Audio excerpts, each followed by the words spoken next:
Hello, hi, welcome to our channel story సాగర సమీరం. కథలోకి వెళ్ళిపోదాం. ఆర్యన్ అక్కడే ఉన్న చైర్లో కూర్చొని మొహానికి చేతులు అడ్డుపెట్టి మౌనంగా బాధపడుతూ ఉంటాడు. ఆర్యన్, ఊరుకో అని సముదాయిస్తాడు విజయేంద్ర. డాడ్, ఇప్పుడు జాను లేచి నా బేబీ ఎక్కడా అని అడిగితే నేనేం చెప్పాలి డాడ్? కనీసం తను ప్రెగ్నెంట్ అయిన సంగతి కూడా నాకు తెలియలేదు. నా బిడ్డని ఈ భూమి మీదకి రాకుండానే పోగొట్టుకున్నాను నేను అని బాధపడతాడు. సిద్ధు ఆవేశంగా, బాయ్, ఇలా జరగడానికి కారణమైన ఒక్కడిని కూడా నేను వదలను అంటాడు. కోపంతో చింత నిప్పుల్లా ఎర్రగా మారిన కళ్ళతో, నా బిడ్డని చంపి నా జానుని ఇన్ని రోజులు నాకు దూరం చేసింది ఎవరైనా సరే నేను వదిలిపెట్టను. నాకు ఎవరో తెలిసేదాకా మాత్రమే వాళ్ళకి ఆయుష్. వన్స్ ఎవరో తెలిసాక వాళ్ళకి నరకం అంటే ఏంటో చూపిస్తా. ఇంకొకళ్ళు ఈ ఆర్యన్ సాగర్ వర్మ పేరు పలకడానికి కూడా భయపడాలి. సిద్ధు, వాడెవడైనా సరే నాకు తెలియాలి అంటాడు ఆర్యన్. అక్కడ ఉన్న అందరూ ఆర్యన్ మాటలు, చూపుల్లో ఉన్న తీవ్రతకు భయపడిపోతారు. జై, మరి తను మిథున కాకపోతే నా మిథున ఏమైనట్టు అంటాడు. లతగారు ఏడుస్తూ, నా మిథున ఎక్కడా అని అడుగుతారు. ఆర్యన్, మీరేం బాధపడకండి. మీ అమ్మాయిని కనిపెట్టే బాధ్యత నాది. ఇన్ని రోజులు నా జానుని కన్న బిడ్డలా చూసుకున్నందుకు మీకు నేను ఏమిచ్చినా నా రుణం తీరదు. అందుకే మీ అమ్మాయి జాడ కనిపెట్టి మీకు అప్పగిస్తాను అంటాడు ఆర్యన్. అలాగే బాబు అంటాడు నవీన్ బాధగా. Bro, I'm sorry. తను నా మిథున అనుకున్నా. మీ వైఫ్ అని నాకు తెలియదు అంటాడు జై. ఇట్స్ ఓకే అంటాడు ఆర్యన్. మీరేమనుకోకపోతే నేను కూడా మీతో ఉంటా. నా మిథునను వెతకడానికి హెల్ప్ చేస్తా అంటాడు. సరే అంటాడు ఆర్యన్. కానీ ఎందుకో జైన్ తీసుకెళ్లడం సిద్ధుకి నచ్చదు. కాసేపటికి సమీ కళ్ళు తెరుస్తుంది. ఆర్యన్ లోపలికి వెళ్తూ మంజుల వంక కోపంగా చూస్తూ వెళ్తాడు. ఆర్యన్ చూపులో ఉన్న కోపం మంజుల మనసుకి గాయంగా ఉంటుంది. సాగర్, నా బేబీ అని ఏడుస్తూ అడుగుతుంది సమీర. ఆర్యన్కి ఏం చెప్పాలో తెలియక మౌనంగా ఉంటాడు. ఆ మౌనంలోనే సమీరకి సమాధానం దొరుకుతుంది. తను కూడా మౌనంగా ఉంటుంది.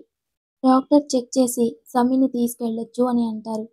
సమీ వాళ్ళ ఫ్యామిలీ మొత్తం నవీన్ వాళ్ళ ఫ్యామిలీకి థ్యాంక్స్ చెప్పి సమీని తీసుకుని బయలుదేరతారు. సమీ వాళ్ళతో జై కూడా వెళ్తాడు.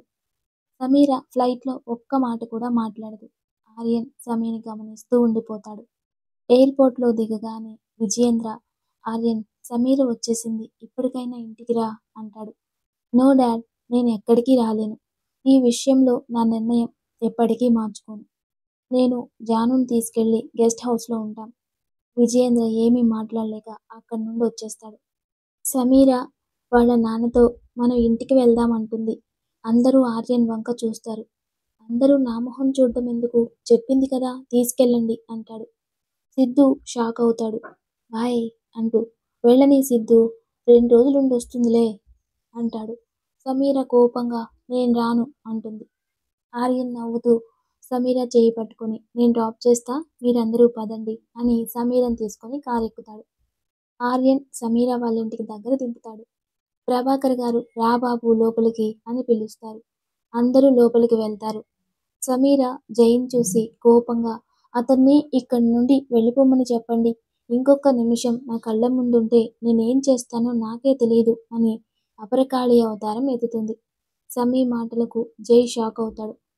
సమీర్ గారు, నేనేం చేశానండి? మీరు ఆర్యన్ భార్యని తెలియక పెళ్లి చేసుకోవాలి అనుకున్నా, అంతే. ఇప్పుడు తెలిసింది, ఇంక మీ వైపు కన్నెత్తి కూడా చూడను అంటాడు. నువ్వేమనుకుంటున్నావో నాకు అనవసరం. నువ్వు మాత్రం నాకు కనిపించొద్దు అంటుంది సమీర. ఆర్యన్ సమీర్ చేతిని పట్టుకుని రూమ్లోకి తీసుకెళ్తాడు. జాను, నువ్విప్పుడు అంత కోపం తెచ్చుకోవడం, స్ట్రెయిన్ అవ్వడం మంచిది కాదు బంగారం. నా బ్రతుకు ఇలా తగలడ్డానికి, నా బిడ్డ నాకు దూరం అవడానికి కారణమైన వాడి మీద కోపం తెచ్చుకోక ముద్దు పెట్టుకోవాలా? జాను బంగారం అంటాడు కొంచెం కోపంగా. అరవద్దు, మీ అరుపులకు భయపడే సమీరని కాను నేను. వాడు మాత్రం ఇక్కడ ఉండకూడదు అంతే అంటుంది సమీర. సరే, నేను తీసుకెళ్తాను, నువ్వు కోప్పడకు అంటాడు ఆర్యన్. అతను మీ దగ్గర ఎందుకు అంటే మీరు అని బెడ్ మీద కూలబడి ఏడుస్తుంది. ఆర్యన్కి సమీ ఏమనుకుంటుందో అర్థమవుతుంది. జాను, నువ్వు అనుకుంటున్నది నిజం కాదు, ట్రస్ట్ మీ అని దగ్గరికి తీసుకోబోతాడు. సమీ ఆర్యన్ని తోసేసి, డోంట్ టచ్, అసలు ఇదంతా జరగడానికి మీరు కూడా కారణం. నా బిడ్డను నాకు దూరం చేసిన మీ అందరినీ ఈ జన్మలో నేను క్షమించను అంటుంది కోపంగా. జాను, నేనిప్పుడు వెళ్తున్నా. నువ్విప్పుడు చాలా కోపంగా ఉన్నావు. అనవసరమైన విషయాలు ఆలోచించి హెల్త్ పాడు చేసుకోకు. నిన్నిక్కడ వదిలి వెళ్తుంది నీ పేరెంట్స్, హర్ష నిన్ను బాగా మిస్ అవుతున్నారు అని మాత్రమే. ఓన్లీ 2 డేస్ మాత్రమే. తర్వాత నువ్వేం చెప్పినా నేను వినను. అర్థమైందా? అని జేబులో నుండి మొబైల్ తీసి టేబుల్ మీద పెట్టి రూమ్లో నుండి వెళ్ళిపోతాడు. మావయ్య, హర్ష, జాను జాగ్రత్త. తనని ఒంటరిగా వదలకండి. చాలా కోపంగా కూడా ఉంది. ఎక్కువ స్ట్రెయిన్ అవ్వడం తనకంత మంచిది కాదు అంటాడు ఆర్యన్. నువ్వేం టెన్షన్ పడకు ఆర్యన్. దాని సంగతి నేను చూసుకుంటాను అంటాడు హర్ష. Thank you Harsha. సరే జై, సిద్ధు రండి అంటాడు ఆర్యన్. కారులో ఆర్యన్ సీరియస్గా ఆలోచిస్తూ ఉంటాడు. బాయ్ అంటాడు సిద్ధు. అంటాడు ఆర్యన్. బాబీని వదిలేసి వచ్చావెందుకు?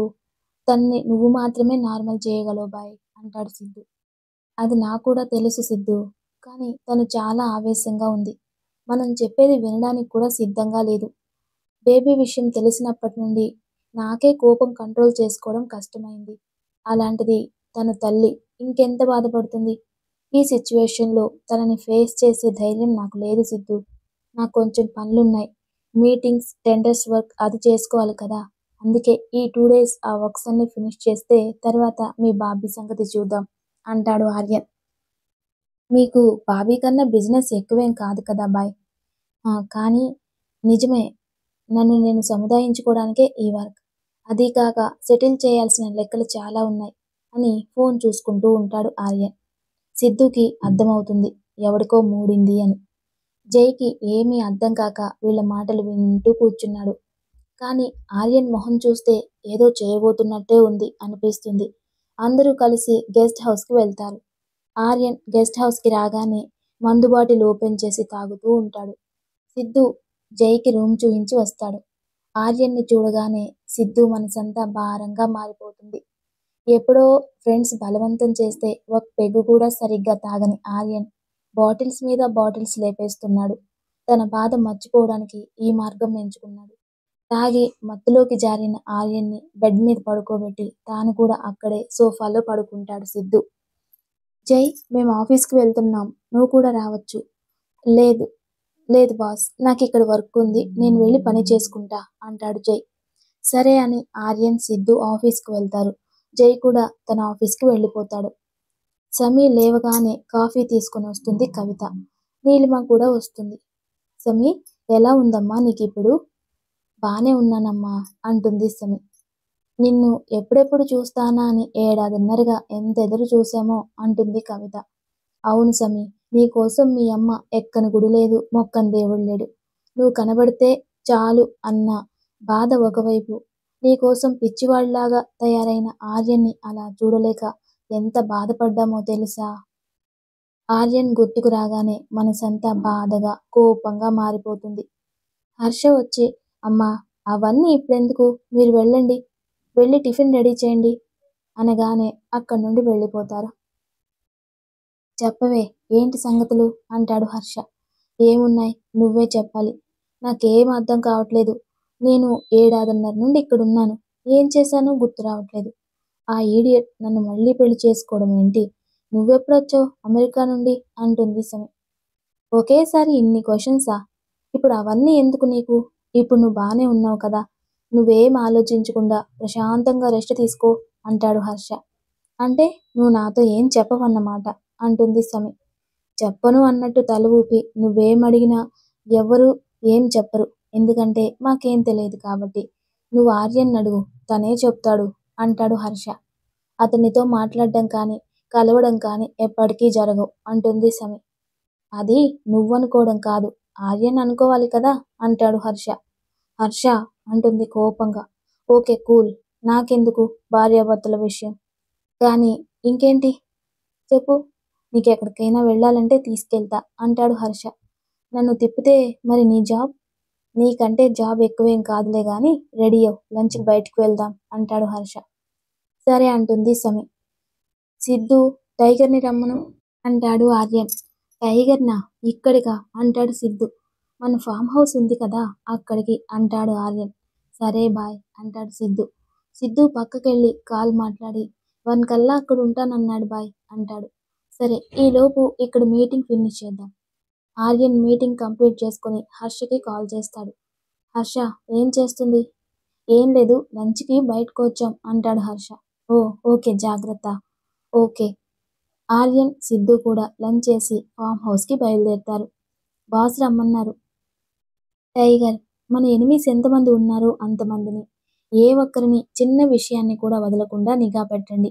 నా జానుకి యాక్సిడెంట్ కావడానికి నాకు ఇన్నాళ్ళు దూరం అవడానికి కారణమైన వాళ్ళెవరో నాకు తెలియాలి అంటాడు ఆర్యన్.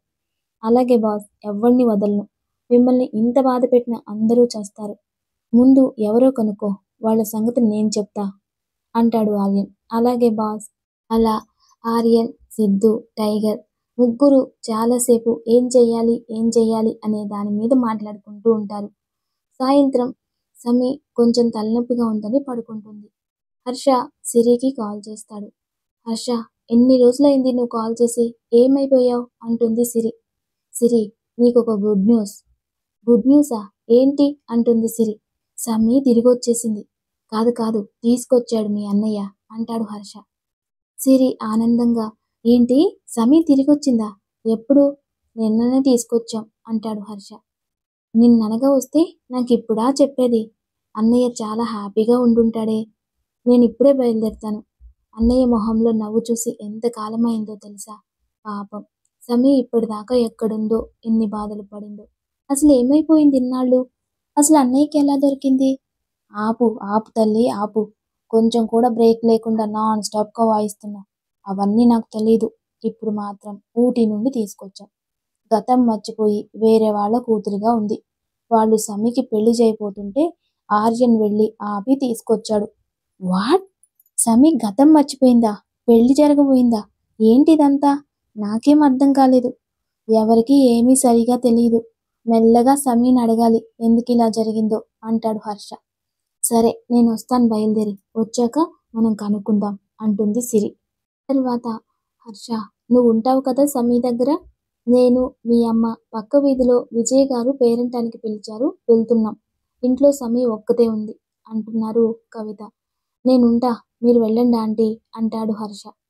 కవిత, నీలిమ ఇద్దరూ వెళ్ళిపోతారు. సమీ పడుకోవడంతో హర్ష హాల్లో కూర్చుని టీవీ చూస్తున్నాడు. కాసేపటికి హర్షకి వాళ్ళ ఫ్రెండ్కి యాక్సిడెంట్ అయినట్టు ఫోన్ వస్తుంది. హడావిడిగా సమీర్ని వదిలేసి వెళ్ళిపోతాడు. సమీకి తలంతా భారంగా మత్తుగా ఉంటుంది. ఇంతలో ఎవరో కాలింగ్ బెల్ కొడతారు. సమీ మత్తుగా అనిపిస్తున్నా లేచి తలుపు తీస్తుంది. విసురుగా ఎవరు మీరు? ఏం కావాలి అని అడుగుతుంది. సమీ మాటలు ముద్దుగా మత్తుగా కళ్ళు మూతలు పడుతూ ఉంటాయి. నేను మీ పక్కింట్లోనే ఉంటాను. ప్రభాకర్ గారి ఆఫీస్లో పనిచేస్తాను. సార్ ఒక ఫైల్ మర్చిపోయారు, వెళ్తూ వెళ్తూ ఇద్దామని వచ్చాను. ఇటివ్వండి అంటుంది సమీ. సమీ ఫైల్ కూడా తీసుకోలేక కింద పడేస్తుంది. మళ్ళీ తూలుతూ అలాగే తీసుకుని వెళ్ళి హాల్లో సోఫాలో కూలబడుతుంది. వచ్చిన అతను సమీ బ్యూటీకి ఫిదా అయిపోతాడు. మత్తులో ఉన్న సమీ పరిస్థితిని అడ్వాంటేజ్గా తీసుకుని వచ్చి సోఫాలో సమీ పక్కన కూర్చుంటాడు. మెల్లగా సమీ భుజం మీద చెయ్యి వేయబోతాడు. అంత మగతగా ఉన్న సమీకి అతని ఇంటెన్షన్ అర్థమవుతుంది. వెయ్యబోయిన చేతిని పట్టుకుని గట్టిగా సోఫాలో నుండి నెడుతుంది. అతడు కింద పడి వెంటనే లేచి మళ్ళీ సమీని పట్టుకోబోతే సమీ తన బలమంతా కూడా తీసుకుని లాగి ఒక్కటిస్తుంది. వెంటనే సోఫాల నుండి లేచి లోపలికి వెళ్ళబోతుంది. దెబ్బతిన్నవాడు నన్నే కొడతావా అంటూ కోపంగా దగ్గరికి రాబోతుంటే తన చేతికి దొరికిన వస్తువులన్నీ విసురుతుంది. అవన్నీ కింద పడి పగిలిపోతున్నాయి. ఒక చిన్న గ్లాస్ బొమ్మ విసిరితే అది అతని తలకి తగిలి రక్తం వస్తుంది. అతనికి కోపం తారాస్థాయికి చేరి నా రక్తం కళ్ళ చూస్తావా అని బెల్ట్ తీసి సమీని కొట్టడానికి చెయ్యెత్తుతాడు. ఆర్యన్, సిద్ధు సమీని చూడ్డానికి మీటింగ్ కంప్లీట్ చేసుకుని అప్పుడే వస్తారు. వస్తూనే ఇంట్లో నుండి ఏవో సౌండ్స్ వినబడుతుంటే ఫాస్ట్గా లోపలికి వస్తారు.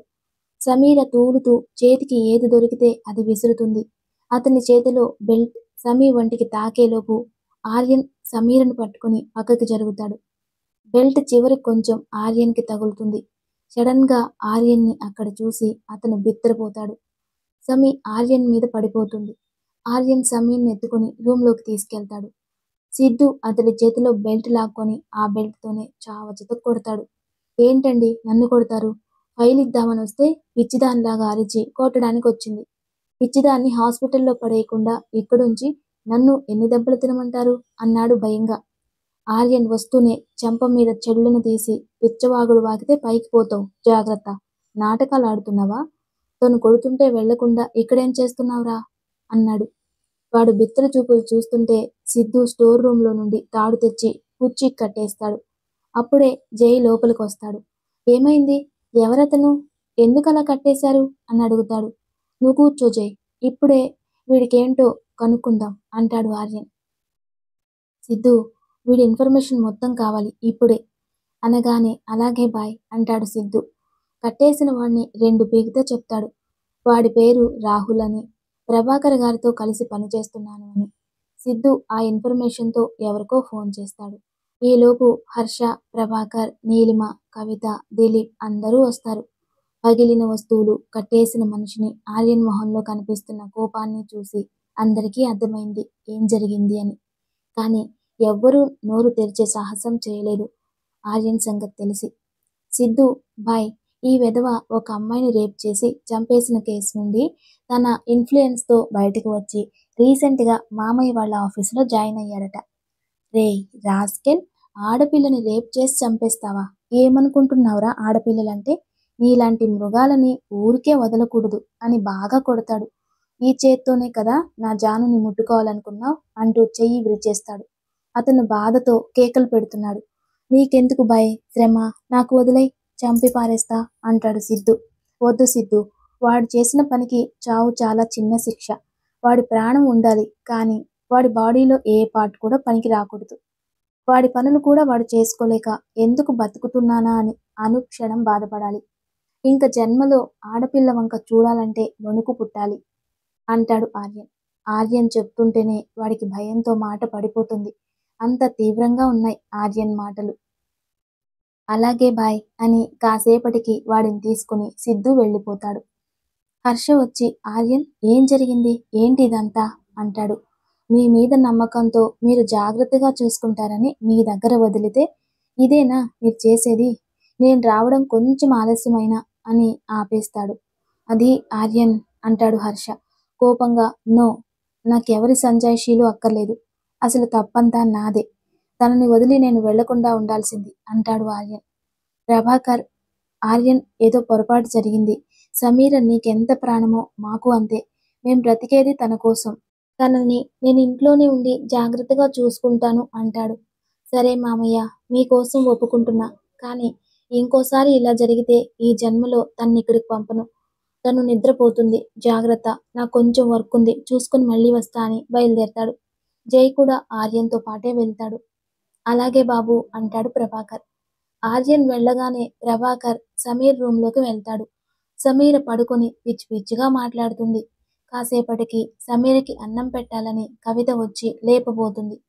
ప్రభాకర్ గారు, అన్నం తీసుకురా ఇక్కడికే అంటారు కొంచెం కోపంగా. ఆయనకి సమీర్ని అలా ఒక్కదాన్ని వదిలి వెళ్ళినందుకు చాలా కోపంగా ఉంది. కవిత భోజనం తెచ్చి ప్రభాకర్కి ఇస్తుంది. సమీ, లేమ్మా, అన్నం తిందు అంటాడు ప్రభాకర్. సమీ ఎంత లేపినా లేవట్లేదు. సమీ, కొంచెం తిని నిద్రపో తల్లి, లేమ్మా అంటాడు ప్రభాకర్. నాకేం వద్దు అంటుంది విసురుగా. మా తల్లివి కదూ, లే నాన్న, లేమ్మా అంటాడు ప్రభాకర్. సమీ లేచి ప్లేట్ నేలకేసి కొట్టి, వద్దు అని చెప్తుంటే వెళ్ళండి అంటుంది. సమీ, ఏం చేస్తున్నావో అర్థమవుతుందా అని అడుగుతాడు హర్ష. రేయ్, నువ్వెవరు నాకు లెక్చర్ ఇవ్వడానికి అని అరుస్తుంది హర్ష మీద. సమీ, ఏమైంది? పిచ్చేమన్నా పట్టిందా? హర్ష మీద అరుస్తున్నావు అన్నారు కవిత. సమీకి వాళ్ళ మాటలు పిచ్చ ఇరిటేషన్ తెప్పిస్తుంటే తలంతా నొప్పిగా అనిపించి జుట్టంతా పీకేసుకుని అరిచి గోల చేస్తుంది. హర్ష పట్టుకోబోతే కొడుతుంది. ఎంత ప్రయత్నించినా అలవి కావట్లేదు. హర్ష ఆర్యన్కి ఫోన్ చేసి చెప్తాడు. ఆర్యన్ వెంటనే బయలుదేరి వస్తాడు. వచ్చేసరికి సమీ అరుస్తూ అన్నీ విసిరేస్తూ ఉంటుంది. మీరు వెళ్ళండి, నేను చూసుకుంటా అంటాడు ఆర్యన్. ఆర్యన్ ఎందుకో సమీ వియర్డ్గా బిహేవ్ చేస్తుంది. నేను ఉంటాను అంటాడు హర్ష. అవసరం లేదు హర్ష, మీరందరూ బయటికి వెళ్ళండి చాలు అంటాడు కొంచెం కోపంగా. అందరూ వెళ్ళగానే ఆర్యన్ డోర్ పెట్టేసి సమీని పట్టుకోవడానికి చూస్తాడు. కానీ ఆర్యన్ని కూడా ముప్పు తిప్పలు పెడుతుంది.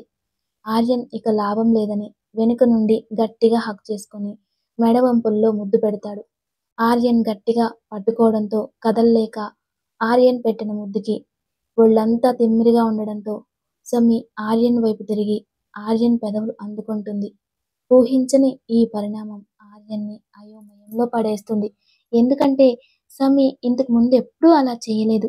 కాసేపటికి వదిలి బెడ్ మీద కూర్చుని సాగర్ లవ్ యూ బేబీ అంటుంది ముద్దుగా. ఆర్యన్ సమ్మి ముందు కూర్చుని ఇంకా నేను నీకో విషయం చెప్పాలి సాగర్. ఏంటది అంటాడు ఆర్యన్. నువ్వే చేసావు, అంతా నీ వల్లే. నేనా? నేనేం చేశాను? నువ్వే ముద్దు పెట్టావు అంటాడు బ్లష్ అవుతూ. ఆ సిగ్గుపడింది చాల్లే. అయినా నీ బాడీకి అలాంటివి సూట్ కావులే అంటుంది. మరేం సూట్ అవుతాయి? కొంటె చూపులు, చిలిపి చేష్టలు. అవునా? మరి నువ్వెప్పుడు నేను అలా చూసినా చేసినా కోపడతావు అంటాడు. ఊరికే అలా అంటానంతే అంటుంది సమి. ఇంతకీ నేనేం చేశానో చెప్పలేదు. అది అది నన్ను తల్లిని చేశారు కదా అంటుంది సమి. ఆ మాట వినగానే ఆర్యన్ మొహంలో అప్పటిదాకా ఉన్న సంతోషం అంతా ఎగిరిపోయింది. సమీకి కూడా వెంటనే బేబీ లేదనే సంగతి గుర్తొచ్చి ఏడుపు మొదలు పెడుతుంది. ఆర్యన్ ఎలాగోలా సముదాయించి కొంచెం అన్నం తినిపించి పడుకోబెడతాడు. అప్పటికే అందరూ ఆర్యన్ కోసం చూస్తూ ఉంటారు. సిద్ధు కూడా వచ్చుంటాడు.